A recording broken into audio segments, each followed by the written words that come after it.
என்னப்பா வாழ்க்கை இது, கொஞ்ச நாளைக்கு போய் நான் நிம்மதியா இமயமலைக்கு போயிட்டு வரேன் அப்படிங்கிற மாதிரி ரஜினிகாந்த் அவர்கள் யோசிச்சு வச்சிருக்க இந்த பிளான் சோசியல் மீடியால பயங்கரமா கசிய ஆரம்பிச்சிருக்கு. அத பத்தி இந்த வீடியோல நம்ம இப்போ முழுமையா பார்க்கலாம். ஆன்மீகத்துல அதிகமா நாட்டை செலுத்திட்டு வர ஒரு பர்சன் அப்படின்னா அது சூப்பர் ஸ்டார் அப்படிங்கிறது நம்ம எல்லாருக்கும் நல்லாவே தெரியும். அங்க போயிட்டு ஒரு சாதாரண மனிதரா பணம் புகழ் இது எல்லாத்தையுமே மறந்து தியானம் செய்வாரு. இது மூலியமா அவருக்கு ஒரு தனி புத்துணர்ச்சி கிடைக்கும் அப்படின்னு நிறைய பேட்டியில அவர் பேசியிருக்கத பத்தி நமக்கு நினைவுக்கு வரும்னு நினைக்கிறேன். சமீபத்துல கூட ஜெயிலர் பட ரிலீஸின் போது அவர் இமயமலையில தான் இருந்தாரு அப்படிங்கிற செய்தி சோசியல் மீடியால பயங்கரமா கசிய ஆரம்பிச்சிருக்கு. அதை தொடர்ந்து இப்ப ரீசெண்டா வேட்டையன் படத்துல ரொம்பவே பிஸியா நடிச்சிட்டு இருக்காரு. அது மட்டும் இல்லாம இந்த படம் முடிஞ்சதுக்கு பிறகு லோகேஷ் கனகராஜோட சேர்ந்து ஒர்க் பண்ண போறாராமா. அப்ப கிடைக்கிற ஒரு சின்ன கேப்ல அவர் இமயமலைக்கு போயிட்டு வரலாம் அப்படிங்கிற ஒரு பிளான் வச்சிட்டு இருக்காரா. ஏன்னா சமீபத்துல தன்னோட மகளான ஐஸ்வர்யா இயக்கத்துல லால் சலாம் படத்துல ஒரு சின்ன கெஸ்ட் ரோல்ல அவர் நடிச்சது நம்ம எல்லாருக்குமே நல்லாவே தெரியும். ரசிகர்கள் எல்லாருமே ரொம்ப எதிர்பார்த்துட்டு இருந்தாங்க. முக்கியமா சொல்லணும் அப்படின்னு கேட்டா ஐஸ்வர்யா ஒரு நல்ல ஸ்டேஜுக்கு வரணும் அப்படிங்கிற நினைப்புல தான் அவர் நிறைய இடத்துல போகும் பொழுதும் ப்ரொமோஷன் செஞ்சுக்கிட்டே இருந்தாரு.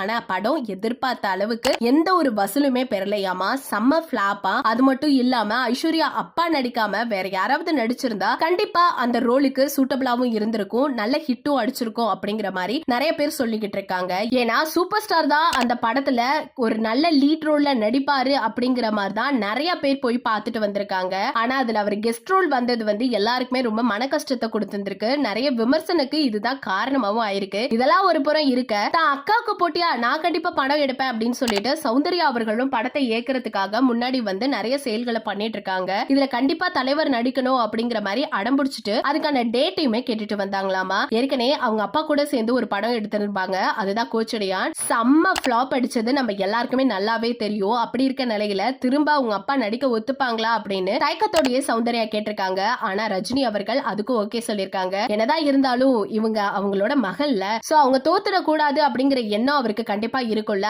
அப்படி இருக்க நிலைமையில எப்படி அவரால் நடிக்க முடியாதுன்னு சொல்லுவாரு. சோ அதனால இப்ப கதையெல்லாம் கேட்டுட்டு அடுத்தது அதுல நடிக்கிறதுக்கு முடிவு பண்ணிருக்காருங்கிற செய்திகளும் வெளியாயிருக்கு. அதனால மட்டும் இல்லாம இப்ப கொஞ்ச நாளாவே அவர் ஒரு பக்கம் ஏறினா ஒரு பக்கம் இறங்குற மாதிரிதான் சில விஷயங்கள் நடந்துட்டு இருக்கு. நான் கொஞ்ச நாளைக்கு போயிட்டு இமயமலையில கொஞ்சம் டைம் ஸ்பெண்ட் பண்ணி நிதானமா ஒரு தியானம் பண்ணிட்டு வரேன் அப்படிங்கிற மாதிரி ஒரு பிளான வச்சுட்டு இருக்காராமா. அபிஷியலா இன்னும் அவர் சொல்லல, கூடிய சீக்கிரம் சொல்லிடுவாரு அப்படிங்கிற மாதிரி தான் நிறைய பேர் சொல்லிட்டு இருக்காங்க. சோ இத பத்தி நீங்க என்ன நினைக்கிறீங்க? குடும்பமே இன்னைக்கு தமிழ் இண்டஸ்ட்ரியில வேற லெவல் பெர்ஃபார்ம் பண்ணிட்டு இருக்காங்க. சோ இவங்கள பத்தி உங்களோட கருத்துக்களை மறக்காம நம்ம கமெண்ட் செக்ஷன்ல ஷேர் பண்ணிக்கோங்க.